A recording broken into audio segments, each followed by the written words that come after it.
Thank you very much for the invitation and giving me the opportunity to present this today. I'm going to present about the nasopharyngeal sanitization as an early intervention to combat the COVID-19.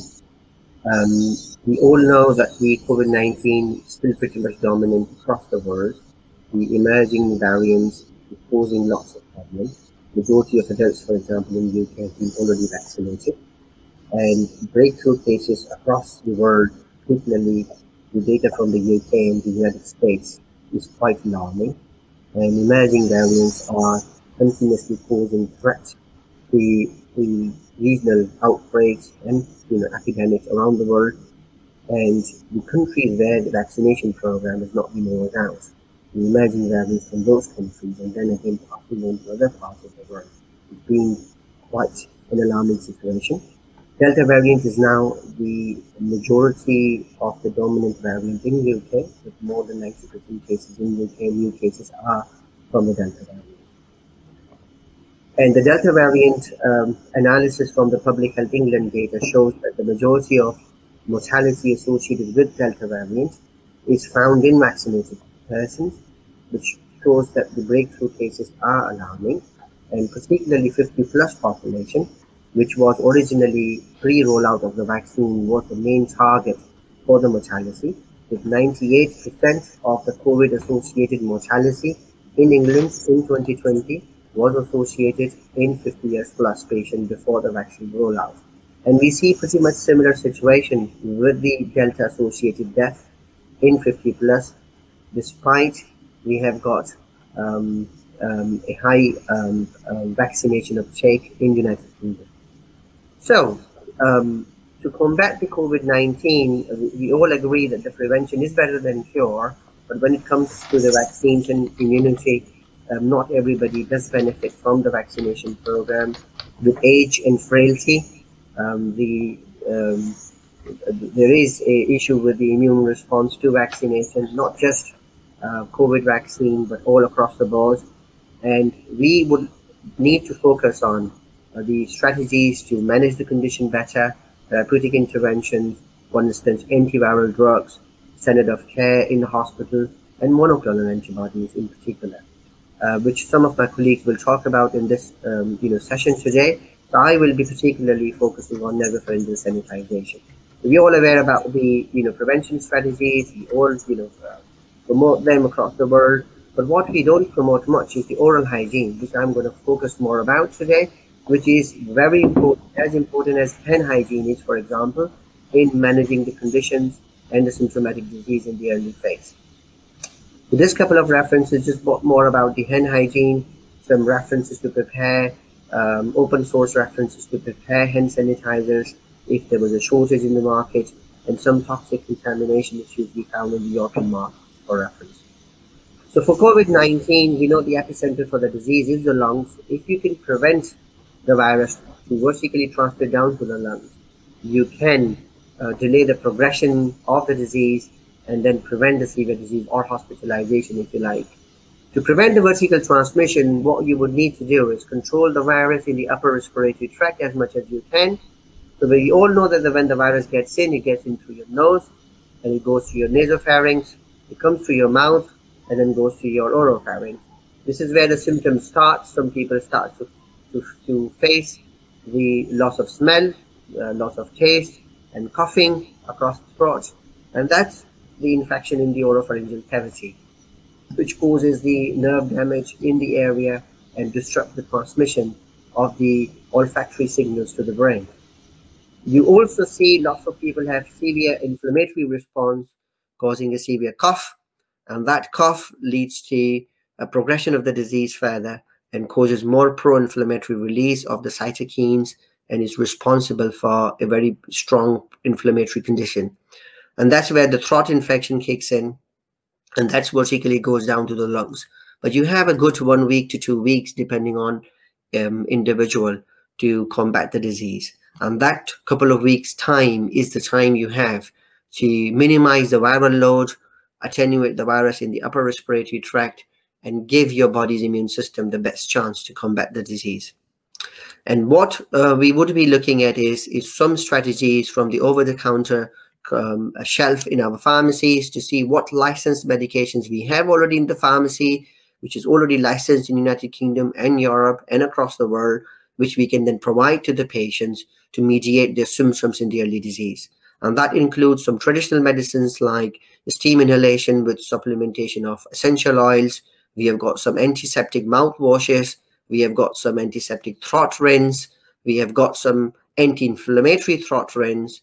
And we have got lozenges, which can then provide a slow release of antiseptic drug, which can go further down to laryngopharynx, which the mouthwashes and the gargles can't go. And also some supplements to support the immune system like multivitamins and lactoferrin. So we all are aware that the steam is one of the traditional remedy for lots of upper respiratory tract problems. It provides a symptomatic relief. It also macrobiologically causes heat attenuation of the macroorganism, which then helps the immune system to then make antibodies and launch an attack against the organism. And you need to outnumber the virus growth with the immune system response in the early phase. And that's, your first chance, to get control over the virus. Steam also mobilizes the mucus, which then opens the airways. It helps breathing, and it also helps the clearance of the virus. So the historic use and supplementation with essential oils, for example, one of the recipes in the Vicks VapoRub is been classic treatment for lots of upper respiratory diseases. If you look at some of the evidence back in 1980s, we can see lots of references suggesting hypothermia or the steam treatment helps with the clinical symptoms of upper respiratory conditions, particularly viral conditions, common cold virus, influenza virus, and lots of references go back to 1980s, and this one in particular from the Medical Research Council and the Common Cold Unit in the UK.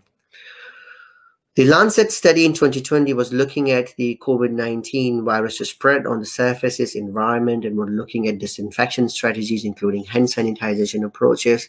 And that study confirmed that the higher temperature in association with the moisture minimizes the viral load, it disrupts the viral capsid around.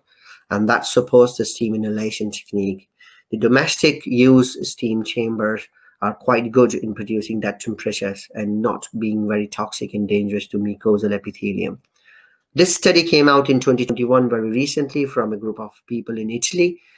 Some nursing staff volunteered for this study who were COVID-19 positive, and they've looked at the viral load in their oropharyngeal cavity, and they provided 4 shots of steams, 5-minute shots, 4 times a day, and they found that the steam inhalation reduces the viral load in the nasopharyngeal cavity significantly. So the slide shows 3 different scenarios with 3 different viral loads. So low viral load in patients, medium and high viral load, and it works all across. We can also supplement with the essential oils, and it works similarly like a nebulizer works in a clinic. The essential oils have been published before pandemic for their antimicrobial properties, the antiviral properties, antibacterial, antifungal properties. But not all natural oils are safe to take by inhalation route, which is why it's important to understand that if it's natural, it doesn't mean it's safe. But there are certain products which we have identified which has a traditional use history, which has been used by vapor inhalation for a long period of time, and they can be used effectively against the COVID-19 infection as well. So one of the recipe in the Vicks contains few essential oils which we have strong evidence pre-COVID-19 for their antimicrobial activity, including antiviral response. And lots of people might be aware of the use of Vicks VapoRub in 1918 Spanish flu, for example. There are other products in the market which have similar activities, so I'm not promoting a particular brand. It could be any generic product in your region available which can be used as an inhalation, and these products are already licensed in the UK to use it as inhalation. And this is one of the European pharmacopoeial method if you look at the pharmacy and compounding practices, so this is not something out of the blue. And steam inhalation is part of the clinical guidelines for a long period of time. For instance, British Lung Foundation, for example, Guy and Thomas's NHS Trust for the relieving COVID-19 symptoms, and for instance, the Homerton Hospital guidelines in London as well. We looked at the other antiseptic drugs which are commonly available in the market on the over-the-counter which can disrupt the capsid around the virus. And these antiseptic drugs, for example, povidone iodine, chlorhexidine, and cetylpyridinium chloride, are particularly very safe, are already part of the ingredient list in existing products, and they break down the virus. So they have a very strong virucidal properties, and they can be used to minimize the viral load in the upper respiratory tract. This study suggested that the viral load in the oral cavity was directly proportional and correlated to the disease severity, hospitalization, ICU admission, and mortality. So minimizing oral viral load is a sensible approach which we should do in the early disease to control the vertical transmission of the virus to the lungs and prevent hospitalization in the subjects. Oropharyngeal sanitization has been practiced in Japan, again, pre-pandemic periods, for preventing community-acquired pneumonia. And this particular product you see is the povidone iodine, which they use in their hospital community staff to prevent from the transmission of the virus, vertical transmission of the virus to the lungs. We have also seen the effect of povidone iodine in different articles against various viruses and pathogens. We have got various viruses, including SARS-CoV-2, and this one goes down to the chlorhexidine digluconate, which is shown similar activity. It's available as a mouthwash. You can use that one. And this Lancet study confirmed the antiviral activity of chlorhexidine at 0.05%, which is, and the oral products available are more than that. We have got this particular one coming out to confirm the SARS-CoV-2 activity. We have got some daily use mouthwash products which contains cetylpyridinium hydrochloride, which is shown as similar activity. This RCT from Singapore is another example. But just get 30 seconds to wrap up, please. Yes, all right. So benzocaine is another product which ameliorates the inflammatory symptoms in the throat. But this is your first defense to control cytokine release from your throat. And that's very powerful to avoid the need for the steroids at the later stage and mediate the disease. So aspirin is one of the alternatives, and COVID-associated coagulopathy is one of the issues which we can prevent by using these anti-inflammatory drugs in the early disease. Diflamcy is an interesting combination of chlorhexidine, antiviral, plus anti-inflammatory drug, which is benzocaine, which I would like to highlight today, and this double ingredient lozenge formulation. So again, I'm not promoting a particular brand. The same ingredients are found in their generic products in other lozenges across the world as well, and they have shown activity against various viruses, including SARS-CoV-1.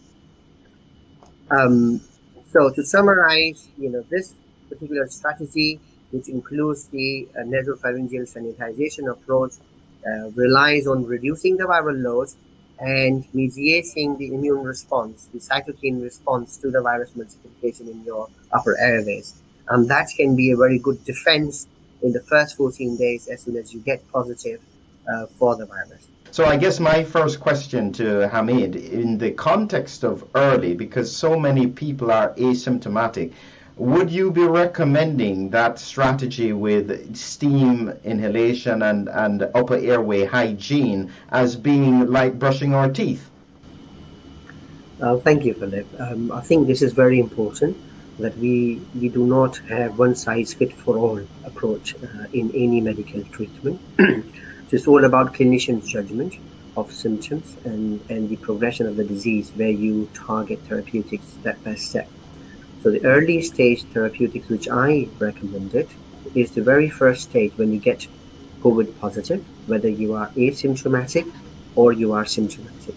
Now, if you are asymptomatic, which means you have an active virus growing in, you might not need very strong anti-inflammatory drug at that stage, but you still need antiviral therapeutics to minimize the viral replication and viral load. But you don't want to take something very invasive. You don't want to take something which has a systemic absorption. So you would rely on antiseptics, which are antivirals as well, but they work locally within your nasopharyngeal cavity and then damage the virus or attenuate the virus and give you the best chance for your immune system to overcome viral replication in the early stage. If you start developing further symptoms, so here you got active cough, then you add on the other remedies. For example, you can add on benzodiazepine solution or aspirin gargles if you don't have a supply in your country for the benzodiazepine, that ameliorate your immune response and hyper release of cytokines in the early stage. And that's where you add on another, drug on it. So antiseptics also comes as a lozenge. So many of these 4 antiseptics I have mentioned, they are available as a spray, throat spray. They're available as a rinse solution. They're also available as a lozenge. So in different part of the world, they come as a different dosage form, and they target different areas within your respiratory tract, which is why steam and the essential oils becomes important, because they go through the nasopharyngeal cavity very well, and they go down to the lungs as well. So it helps you breathe. If you develop pulmonary symptoms, which means you are out of breath, your oxygen saturations are still normal, but it's going down. This is the first sign that your hyperinflammatory responses in the lungs have been vertically down further, and you need steroids at that stage to make sure that you take it early on. But again, within the steroid, there are lots of choices. You don't have to start taking systemic corticosteroid immediately. You can start with an inhaler, because steroids comes as an inhaler, and it's regularly used in asthma and COPD conditions. You use that localizes the steroid concentration in the pulmonary tissue, and you give you the maximum efficacy without having a systemic knock-on effect as an immunocompromised in other part of the body. And that should be the first instead of dexamethasone, kind of tablet. Yeah. Any thoughts, John? Some other, panelists talked about, dexamethasone. Why dexamethasone? Why not methylpred? So from a UK perspective, when the recovery trial was designed, they were looking for a steroid. The new old steroid will work. They were looking for a steroid which is easy, which is cheap, which is in a tablet form. People can take it easily. Plus, UK had stockpiled dexamethasone early in January, February. So it was more favorable for the country in the NHS setting to get on Dexa than methylpred at that time. But if you look at the pharmacokinetics, I'm very convinced that methylpred has a high affinity towards lung tissue. But the trouble is, they're not same equivalent potency. So the potency difference in methylpred means you need to ramp up the dose to 250, 300 milligram on a pulse therapy. You can't work with 2, 3, 4 milligram, which is why people try to replicate 4 milligram methylpred in many small trials. They fail because you wouldn't see the benefits. You need to really have a high dose. Yeah. Let's paper on it. If the audience were interested, I can send a link, for the further details on that. Great. Any thoughts, John? Well, look, I think that the nasopharyngeal and oral routes are interesting. I rather think that, as you mentioned, Philip, that their best use would be on a prophylactic basis, because it's very tough, really, for people, especially in the early stages of the disease, to know whether they have a disease or a flu or a common cold. The trouble with prophylactic is that it's task orientated. Most people don't like that. They rather swallow something very quickly and get it over with, and gargling and insufflating or nebulizing, etc. That's one. So the practical is one problem. The thing also, you have to be careful what you're actually blowing up there in your nose and your pharynx, because if the molecule that you're using is also going to disturb the nasopharyngeal tissue on the one hand and cause tissue damage of various kinds, or it is going to disturb the natural biome of the nasopharynx, which has a role to play in protection of syndrome. You should pick your molecules carefully, and in that regard, I think that steam has an advantage, and so does hypertonic saline, and maybe hydrogen peroxide, which is naturally found in the body all over the place, provided it's used in sufficiently low quantities. Yeah. So the nasopharyngeal has practical and also you have to be careful what you actually use. It has to be tested. It has to be naturally safe, or it has to be tested for safety, not only for tissue but also against the biome. And so pausing a second there, John, because we'll have to bring in one of our other speakers. But Don, because of your work with neosinus, I guess you are saying that almost any of these products you would be able to deliver to the best, the most accessible part of the nasopharynx with that kind of technique. Any thoughts on some of these substances that you've heard? To me? Is that for me? Yes, that's what you've done. Yeah, so I'm going to kind of pivot off of what John said. So as Hamid was describing this, again, I try to look at it from a very simplistic standpoint. What you saw him doing was he was kind of, advancing through the natural progression, in through the nose, back of the throat, was still kind of good, into the lungs, less good, steroids, right? And so from a practical standpoint, on one side I say, wow, why don't I just back all the way up? Is there any implication with me just simply using it every day, all day, almost as a prophylactic? And I think John brought some good points up, which is that, anything that's task oriented, there's some compliance issues. But that's where my brain went. If you backed all the way up, rather than, and you think about the complication of trying to measure where is it in there, particularly if you're asymptomatic, you're not practically going to get tested every single day. So I think that the most risk-averse way to deal with this would be to simply go all the way back up, do it on a regular basis. And so with that being said, what one or two drugs would you pick? And I love what John said was, let's not lose sight of the fact that we don't want to disturb mucociliary clearance, the biome, things that are practical and very effective that the nose does each and every day. So I'd like to hear, what one or two would you pick if that was the case?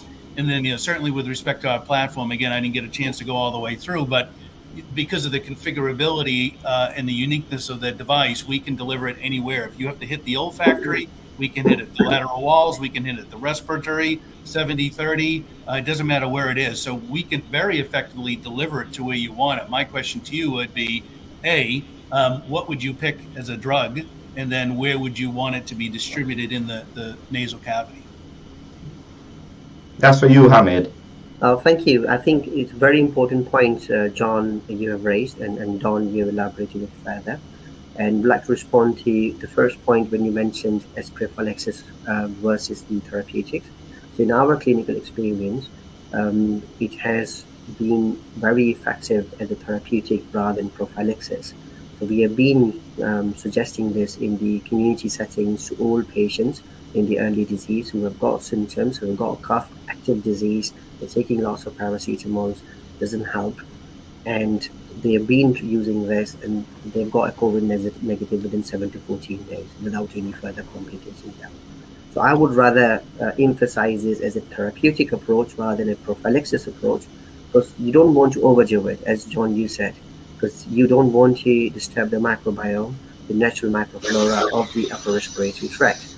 So you only want to do it when the balance has already been disturbed, when the COVID-19 virus is actively growing, there is a pathogen there and you want to attenuate it, then you do it.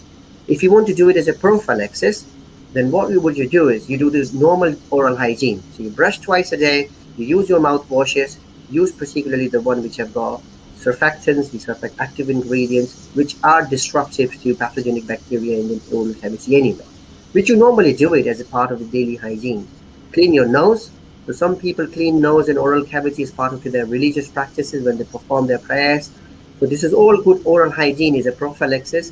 But if you get an active disease, if you were tested positive, then you want to hit the virus hard. So you take lozenge, you take oral solution, you take steam, you take it for a week or 2 weeks, and then you leave it. You don't have to keep taking it throughout the year because pandemic is still running. That's not the objective.